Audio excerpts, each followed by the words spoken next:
one and only producer extraordinaire on your number one hit music station. Leriq, call the paramedics is right here in the building. One time. Welcome to the show, G. How you doing? You, bro. I'm great. Are you laid back?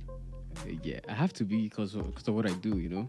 Okay. I mean, not everybody is. Do you think producing music and having to sit down and listen to a lot of sounds and, having to produce the right record, is that why you think you need to be laid back, or is just naturally who you are? It's really just very time consuming.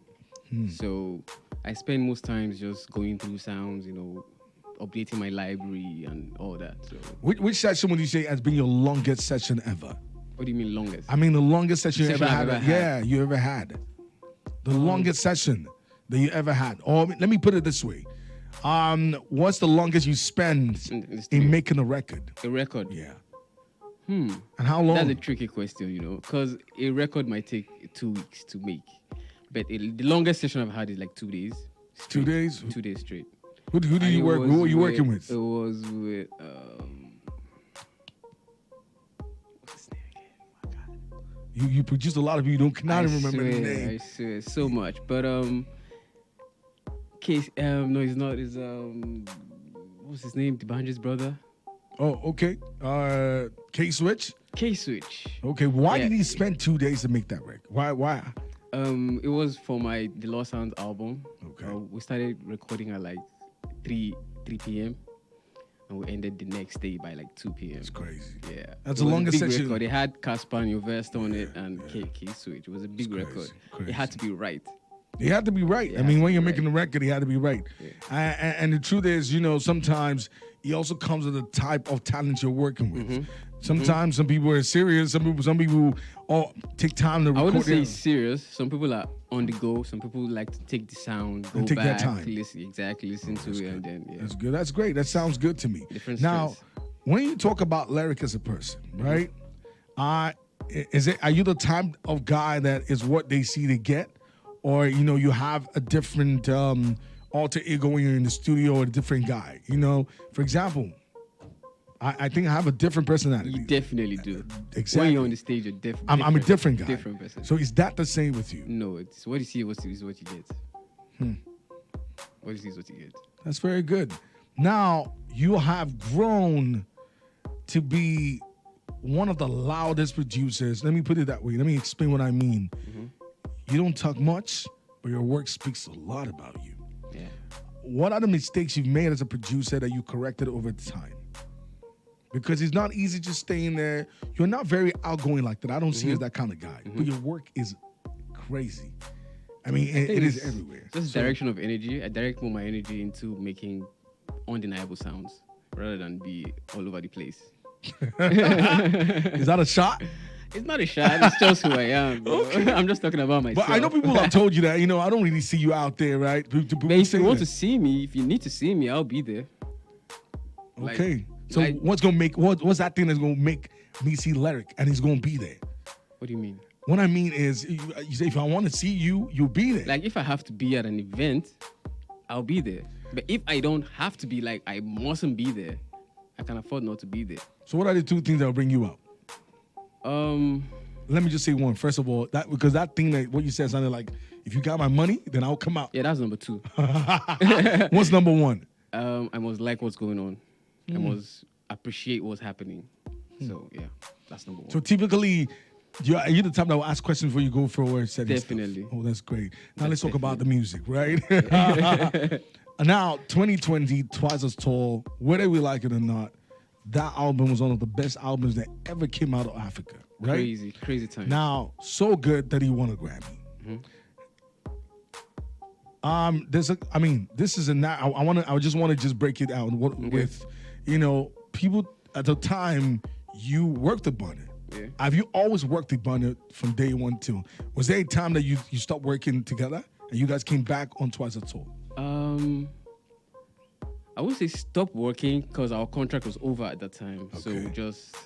a spaceship, right? At Aristocrat. Aristocrats. Yeah, okay. After Aristocrat, then we didn't work. We didn't have any new music. Okay.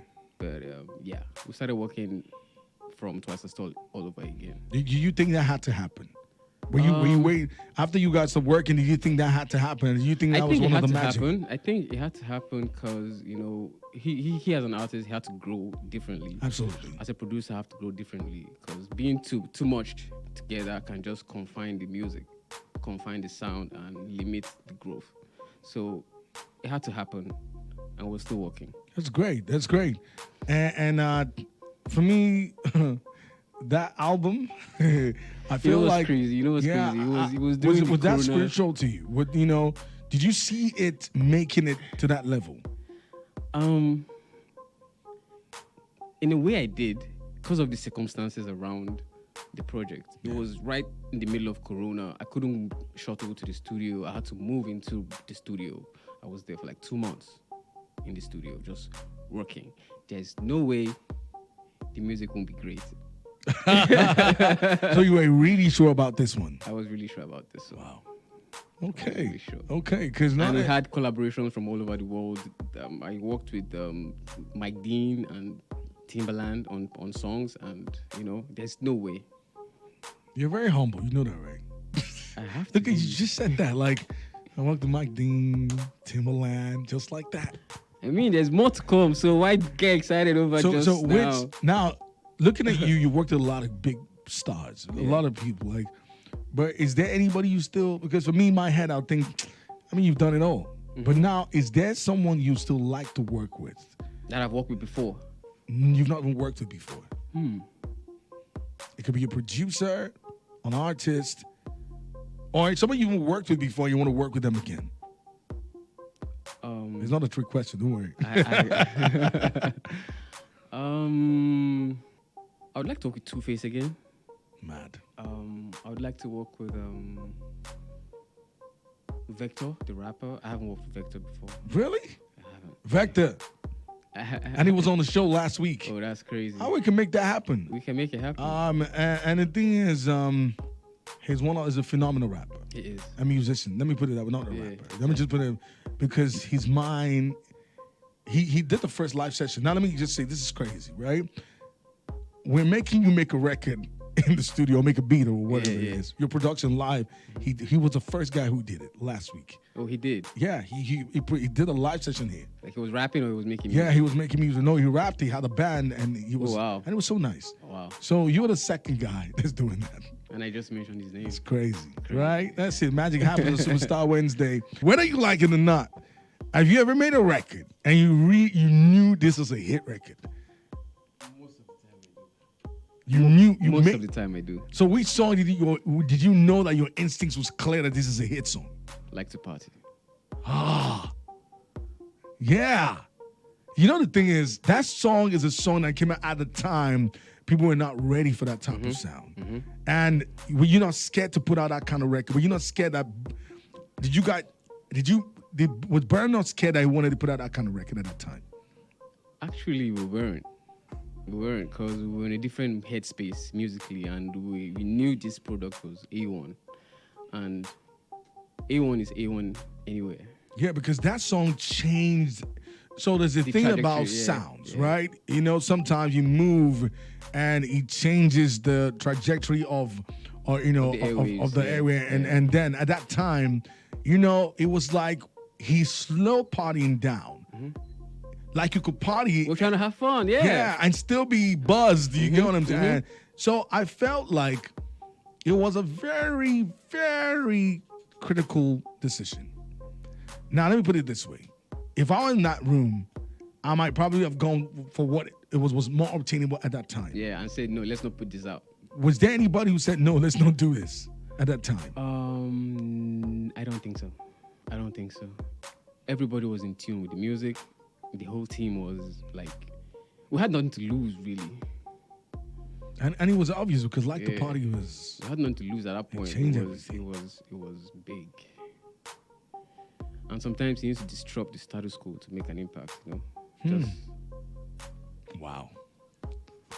You know, the thing is, I like conversations like this, because the thing is, as much as we all listen to music, we also want to, we get to a point where we also want to know what was your thought process before you made a record. Because now the truth is, you're very intentional about how you make your songs. Oh, yeah. So definitely there are times that you make some records and you don't want to put it out. Have you made a record and you said, no, I don't want this to go out? Have you ever made that kind of record? Yes, I have all the time, and I don't get to finish it. If I don't like it, I don't get to finish it. I just let it be.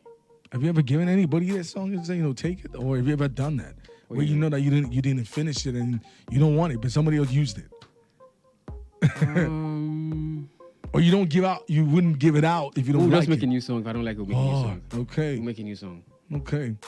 Now, you find a lot of people who are intriguing. In my business, I find a lot of interesting people, right? Yeah. You guys have a first contact with, now you know them, you know their what they're all about. You meet them in the studio. A lot of people come to you and work with you. You know, in your top 5 work that you ever done, who has been the best guys you ever worked with? Your top 5. Top 5. You had a very, you worked, the work was good, and maybe the energy was good. Your top 5. Okay, I would say One Cole, Burna, Casper Invest, Asha. You worked with Asha before. Yeah. Who else is there? I can mention names. If you want me to, I can help you out. Please help me. You've worked with Fino before, right? It was a feature. Feature, Yeah, okay, yeah. yeah. He killed it. He killed it. He killed it, right? Yeah. Dammy Crane. Yeah. Now, talking about your growth as a producer, you know, and have you managed to grow other people as well? Yeah. Basically, that's what I've been doing. That you say you've not been seeing me around. I've been fishing on the ground for sounds. Okay. I don't know if you know of Ria Sean. Yeah. Yeah, I discovered Ria Sean. Wow. Yeah. Wow. Wow. There's Millie Wine as well. Wow. And I'm working with a new artist right now that we'll talk about that later. Okay. How do you even? So you have the time in the studio. So when do you get to get away and do something? Well, what do you do for fun? Because I feel like the life of producers, you know, sometimes it's almost like the same routine. Yeah. You're half the time in the studio, especially where you are on a high demand. Because if I was on high demand and making the records you're making, I would be traveling the world, you know? So what do you do to have fun? And, you know, when do you take off? Spending time with my family is really fun. I have 2 kids. Oh, great. Yeah, they're great. Wonderful. So that's fun. I'm a gamer as well. I play a lot of video games. I play basketball sometimes.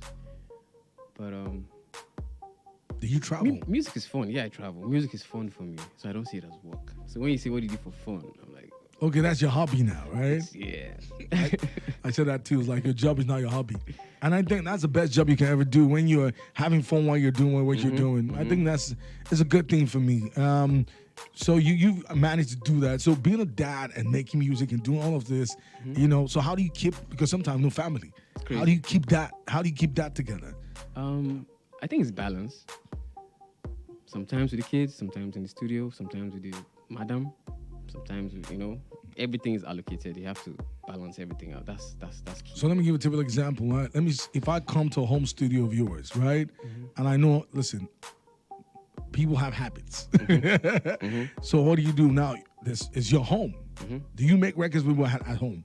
I don't. You don't? I don't. So you made sure your studio is not at home? Yes, I made sure. So when you're going home, it's home? It's home. I know Madam made that clear, right? Kind of. But my laptop is always on. I'm always working. But when it comes to like having to record a song or work with somebody else, there's always this like, studio outside of my house. I agree. I like that because now the fact is, people come with all kinds of habits. You know what I'm saying? I don't want that around my people, my family. So you keep that away in check. That's good. That's good. You come from a family of geniuses. Let me put it that way. I don't know. We don't really talk about that as much. Every of your brothers have a type of skill. Yeah. Self-taught. Is that deliberate? Is that something you have a brother who plays the flute, who is a producer, Eddie Isaacs, great guy, right? Yeah. And he's a super. I don't know. There's so many things about him. And same as you have a younger brother who's a dancer. You have a younger brother too. I've seen a lot of TVCs and stuff like that. was that in? And you are all self-taught, right? Because production, you learned to yourself. I did. Was that intentional? Was it something about the family?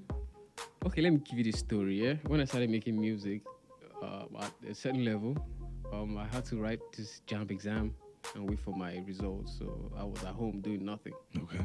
So I was just making music. I was just making music at home. And then at some point, I'm like, I could be making money with this thing, you know? And I started charging my friends that live down the road. You can rap, come make a beat, give me 5K, let me make you a beat. I started charging them 5K. And then I didn't have a space. So my dad had an office. My dad's a graphic artist. Wow. So I had an office. Okay, now I see where that's from. Yeah. The office closes at like 6 p.m. The studio starts at 7. So when he's gone, I bring my equipment and set up. And I start making music from 7 to like 10 and go home. Crazy. So it was a routine and it became, you know. And all your brothers picked up and felt, you know, where I like it. Yeah, there was so much creativity around the